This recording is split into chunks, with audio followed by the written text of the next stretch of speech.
Hey everyone, welcome back to Daily Tuition. In this tutorial, I'm going to show you how you can create this beautiful coming soon page using Bootstrap 5. In the previous lecture, we understand the basic concepts of utility API of Bootstrap. Now let's use that concepts and create this beautiful coming soon page with Bootstrap 5 utility API. We're going to use pre-built Bootstrap classes as well as my own custom utility classes.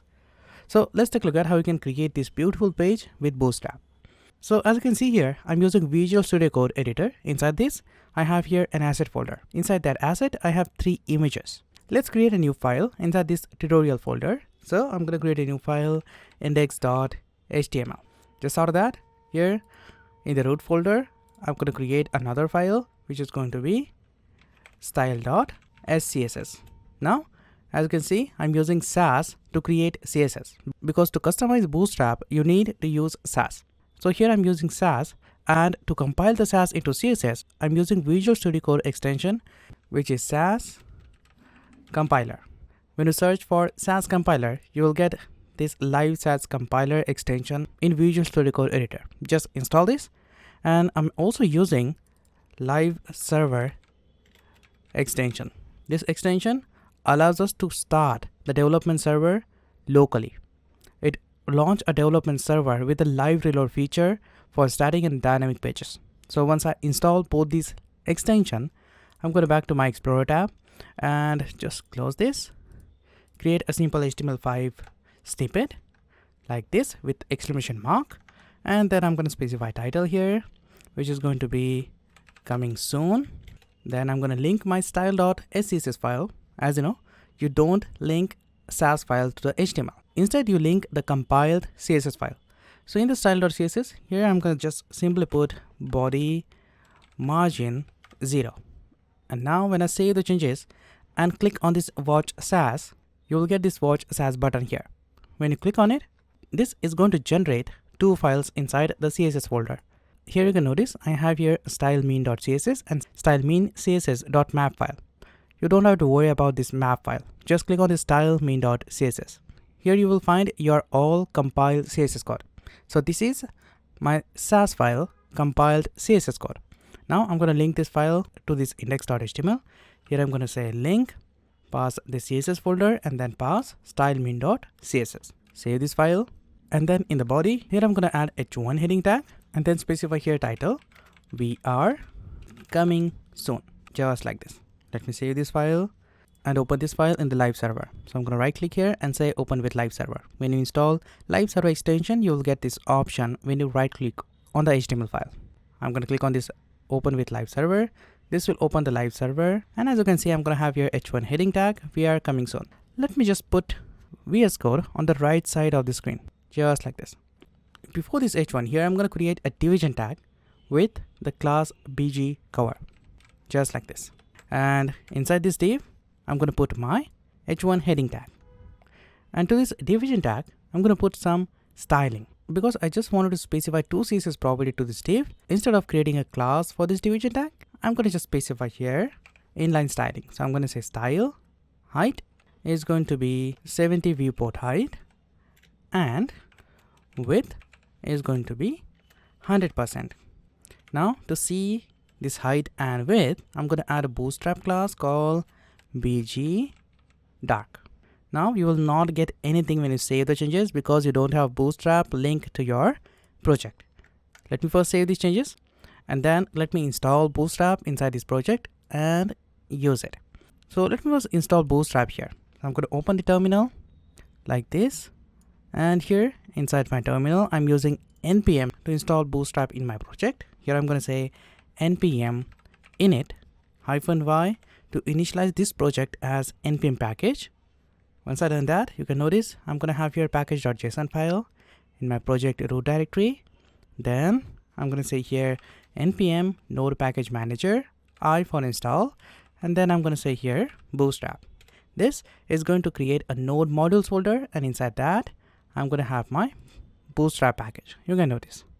Let me clear the screen, close this terminal, and as you know, we are using style.scss, so we can import Bootstrap using this file instead of using the link tag of HTML.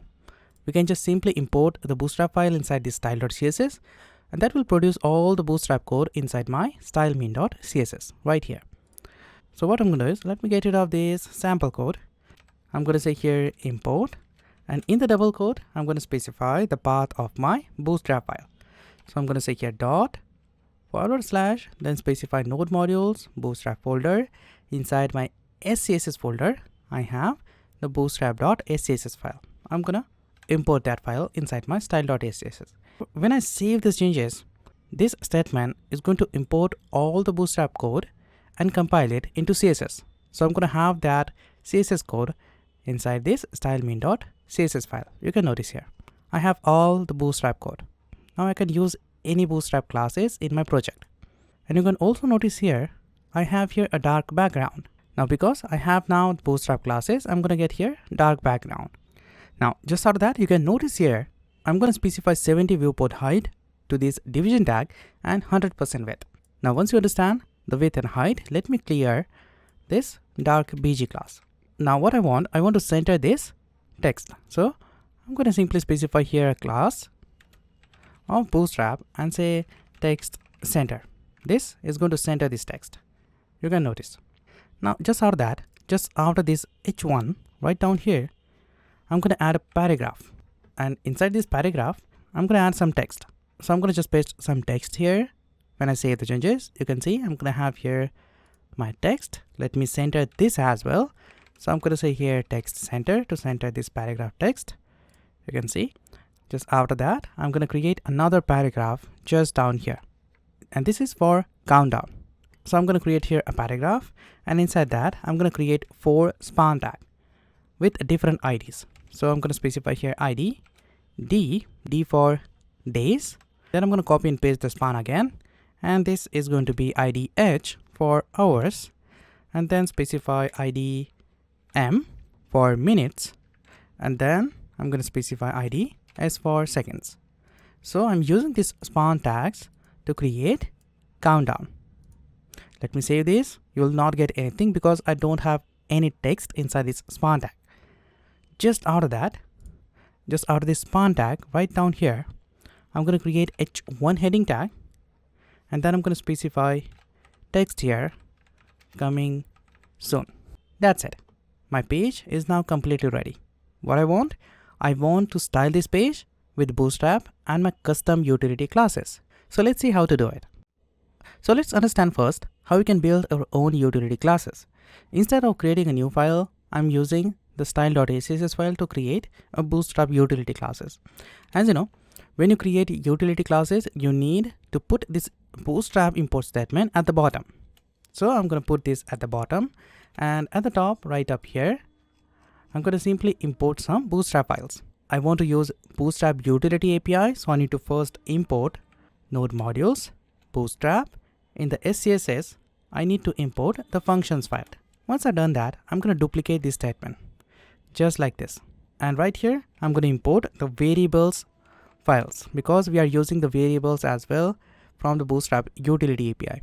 I'm going to duplicate it again, and at the end right here, I'm going to import utilities.scss file. You need these 3 files to customize the Bootstrap utility API.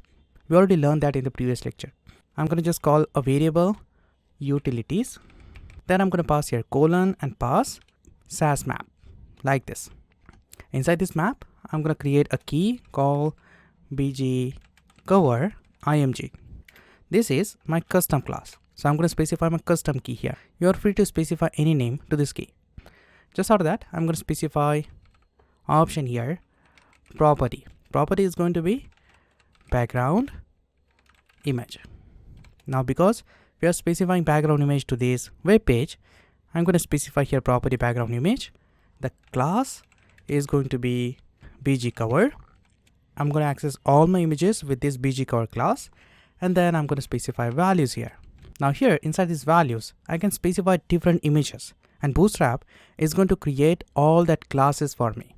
So here I'm going to say in the double quote, I'm going to say img1, and in the URL right here, I'm going to simply pass double quote, double dot /, make sure you pass a double dot /, and then specify your folders. Now because when you compile your Sass file into CSS, it will take absolute path. So make sure you pass here double dot forward slash, then specify your asset folder, this one, and then specify the images. I have here img1.png. I'm going to duplicate this statement like this, and then I'm going to change this key because Bootstrap won't allow you to make duplicate keys. Just for that, here I'm going to change img2, and this became img3. So I'm going to put all these three images inside these values with different keys. Let me save the changes. Oops, I think I misspelled the utilities. The I here, make sure you specify the exact variable name right here. Let me save these changes. And now if I search for this bg cover inside my stylemean.css right here, if I find the bg cover class, you can notice here I have three classes here: bg cover img1, bg cover img2, and bg cover img3. I can access all my three images with these classes. Let me show you. If I back to my index.html, at the top here I can specify bg cover hyphen img3. Let me save these changes, and now you can see I have my background image right here. Now just for that, let me create few more custom classes. So I'm going to copy this syntax, paste it just down here. This time I'm going to change this key to spacing top. The property became padding top, and then I'm going to change class here and specify here spacing top. The values, I'm going to specify different values here.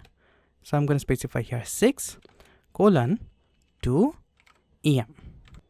Just for that, I'm going to copy this spacing top, paste it down here. So now Bootstrap is going to create this spacing top with the value 2em. Just for that, I'm going to create another custom class here, and I'm going to name it font size. Then I'm going to specify property which is font size, and then I'm going to specify here class size. In the values, I'm going to specify h1, and the value is going to be 5em. That's upon you. You can specify any key name here. Just for that, I'm going to create another custom class. So I'm going to copy this, paste it down here. This became font poppins. I'm going to specify my own font family. So I'm going to create a custom class here and specify font family property. The class name is going to be font, and the values is going to be poppins. And I'm going to specify value poppins. Now, as you know, I don't have this font in my project. So let me just open a Google font, and from the Google font, let me copy the poppins font. Let me select this style and import that. So I'm going to copy this import statement back to my project, and at the top right up here, I'm going to paste that import statement. So now I can use the poppins fonts inside my project. Just for that, at the last, I'm going to specify width. So I'm going to say here key ws. You can specify any key here, that's upon you, and this is for width. I'm going to specify my own class. So I'm going to specify own class name to this width ws, and the values is going to be 30%. Because we don't have 30% value in Bootstrap, I'm going to create my own width using utility classes. Let me save these changes, and now I'm going to have all these custom classes in Bootstrap. If you want, you can make these classes responsive with the property called responsive true. With this property, you can make all the responsive classes of your custom classes. Let me create these responsive classes for this font size as well, just like this. And just down here, I'm going to create some custom CSS classes. So let me back to my project, and here I'm going to first create text gradient class, text gradient. Now this is for specifying gradient color to this h1 heading tag. So to specify gradient color to your text, you can just simply specify background linear gradient, and inside that you can specify the gradient values. So I'm going to specify some color values inside this parenthesis like this. So I'm going to specify some color values inside this parenthesis just like this, you can see. So this is my gradient color. And then right down here, I'm going to specify background clip property is going to be text. I want to clip this gradient color to the text. And then I'm going to specify some prefix. So I'm going to say here hyphen WebKit background clip is going to be text.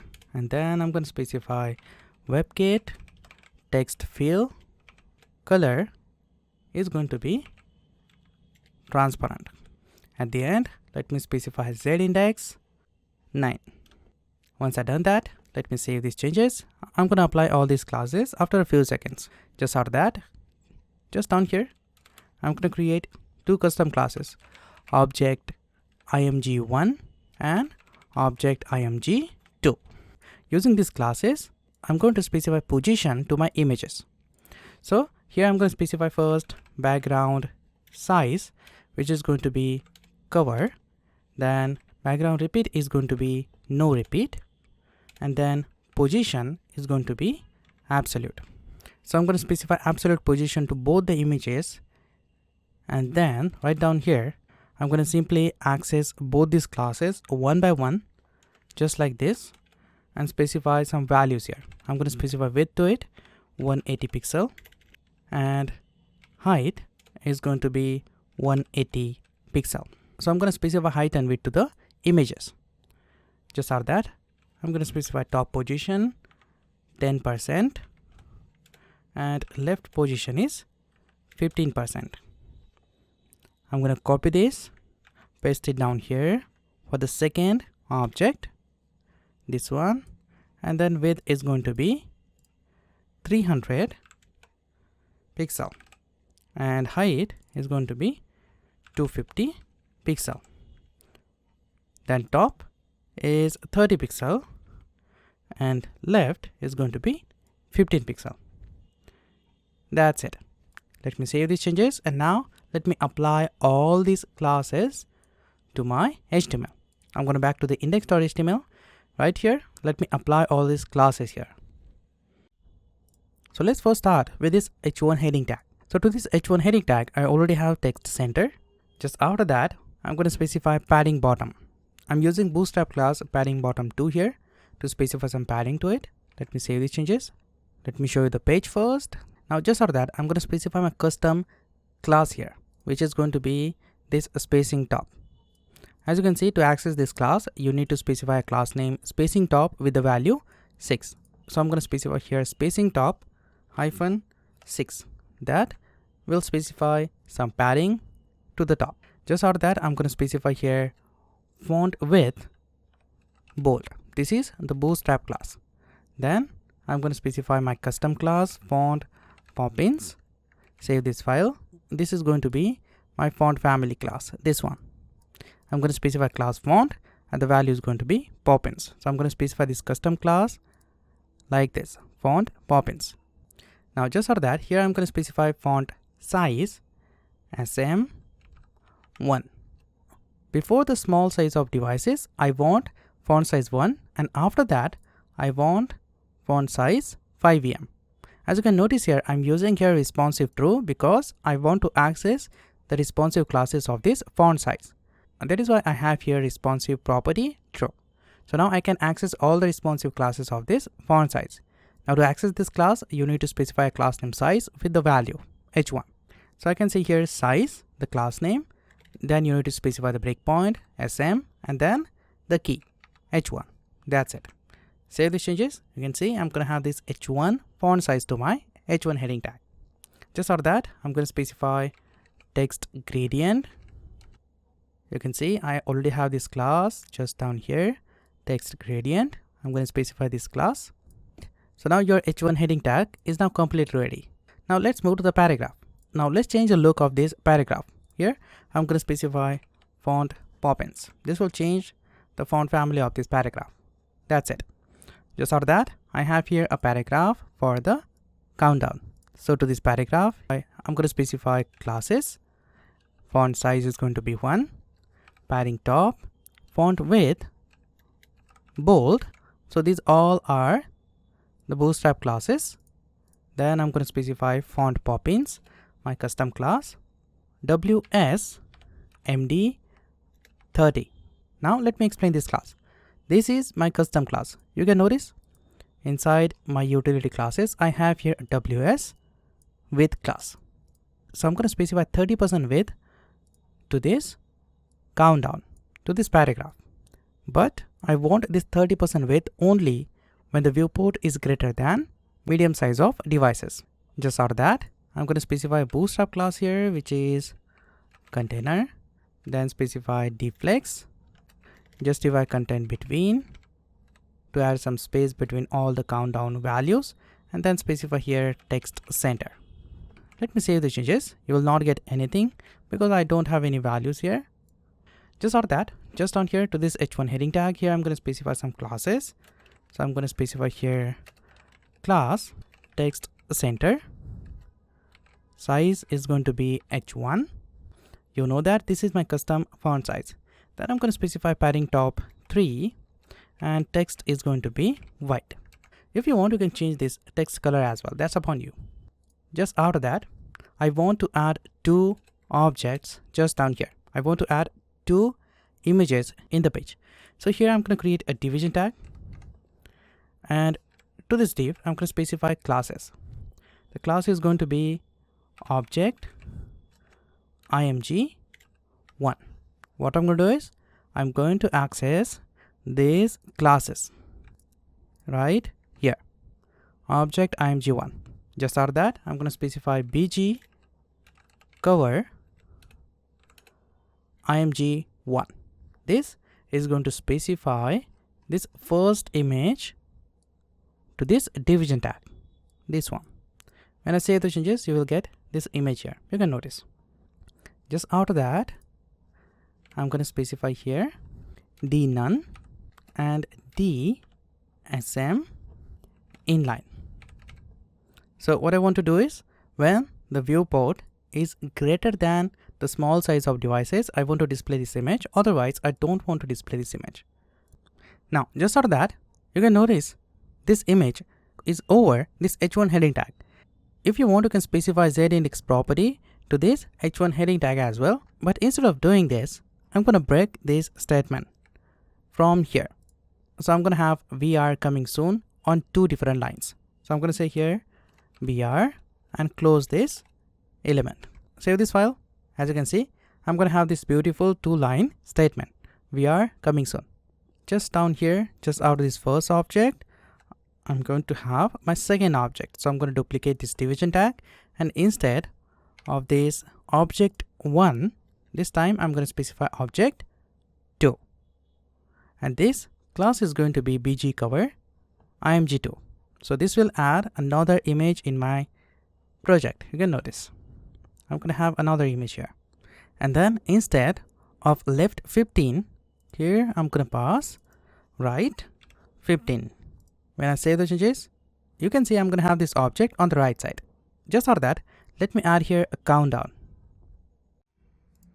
So to add a countdown here, I'm going to import a library called jQuery countdown. I'm going to search for jQuery countdown npm, and I'm going to install this library in my project.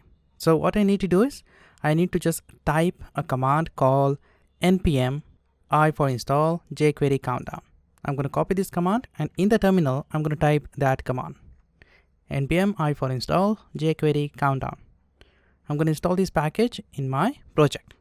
Once I've done that, we need jQuery as well because this library use jQuery. So we're going to search for jQuery CDN, and I'm going to click on this cdnjs.com website and copy the CDN of jQuery. So I'm going to copy this minified version of jQuery and specify that in my index.html. So before the closing body, right up here, I'm going to put my jQuery. Just out of that, here I'm going to put the script tag again, and inside this, I'm going to specify node modules, jQuery countdown, and from this, I'm going to put the dixt folder and the minified version of jQuery countdown mean.js file, right? Just out of that, we need to add some JavaScript as well. So I'm going to add here a script tag. Now, if you want, you can create a dedicated file for the JavaScript as well. That's upon you. Let me close both these tabs, and inside this script tag right here, I'm going to specify my jQuery code and create a countdown. So here I'm going to say $, and I'm going to select my days ID, this one, the first span ID, using $ parenthesis and the ID. Then I'm going to say dot, and then call a method called count down. And in this parenthesis, here I'm going to specify the date, the future date. I'm going to specify here 2021 /11/10. Now make sure you specify the future date here inside this parenthesis, otherwise this will not work. Just out of that, as a second parameter, you will have a callback function here. So I'm going to pass here a function, and the parenthesis, you will get event, and here I'm going to pass the curly braces like this. So you will get the function something like this. Inside this, I'm going to pass values to the span tags. So let me first access this current span tag. So here I'm going to say $, in the parenthesis, I'm going to pass this. So this is refers to this current ID. Then I'm going to say dot HTML, and in this parenthesis, I'm going to say event dot strf time. So you will get this method with event, and then here you need to pass values. So in the single quote, I'm going to say $. You will get this variable value from this countdown method.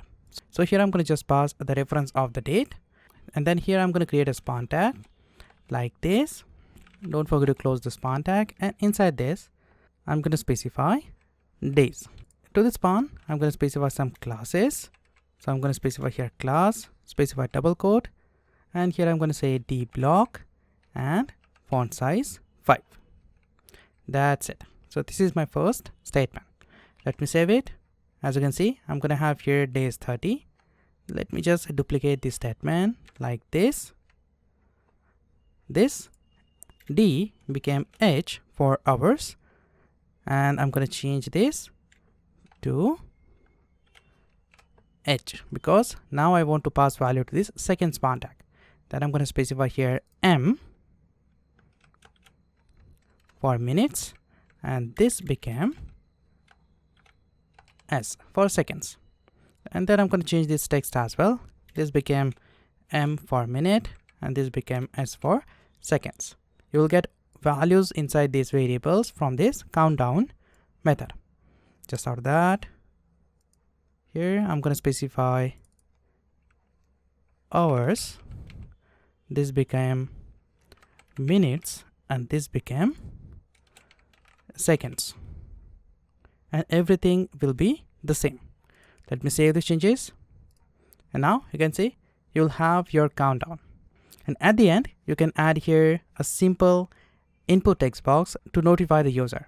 So just down here, you can just out of this division tag, you can just simply create here a form with the class container, and inside this form, you can just simply add a division tag with the class deflex, justify content center to center all the text. So I'm using both the Bootstrap classes, container and deflex justify content center.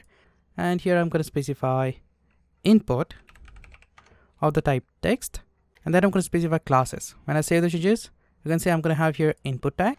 Let me specify some classes to it. So I'm going to specify class here, border start, save this file. Then I'm going to specify border 0. So this will remove all the border from this input text box and just pass the starting border. You'll get the input text box something like this. Just out of that, here I'm going to specify padding x5. So this will specify left and right padding to this input text box. Then I'm going to specify padding y3. This will specify top and bottom padding to this text box, and then specify width 30. Then I'm going to specify d block and d md inline. So if the viewport is greater than medium size of devices, I'm going to specify display inline to this input text box. Otherwise, specify d block. At the end, I'm going to specify placeholder. Placeholder is going to be your email address. That's it. Just out of this input text box, here I'm going to create a button. And I'm going to name this button Notify Me. You can name this button anything, that's upon you. Then I'm going to specify class here, bg white and border 0. And then to this division tag, I'm going to add some padding. So at the top, I'm going to specify padding by 5.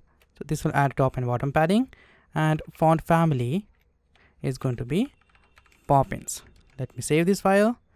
That's it. And now at the end, I'm going to add some animation to these objects, to both this image.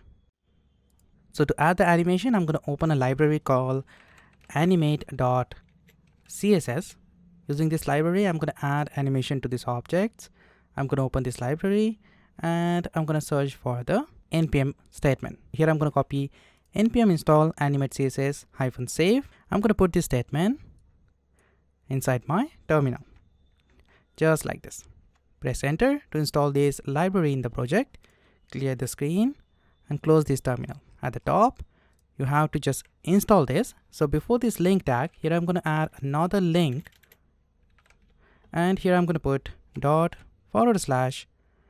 modules animate.css, and inside that you have animate.main.css file. Just add that CSS file inside your heading section. And just out of that, you need to specify some classes to your object.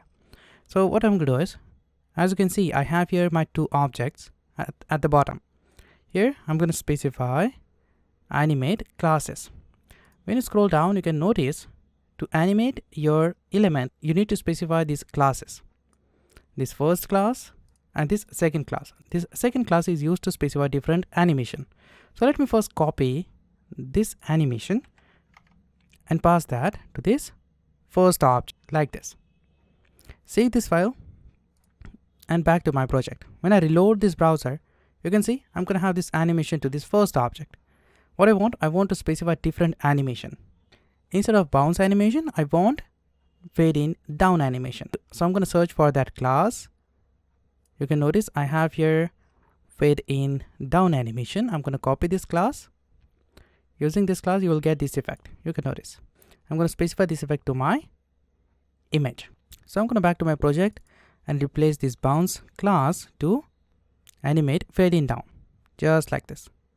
Save this statement.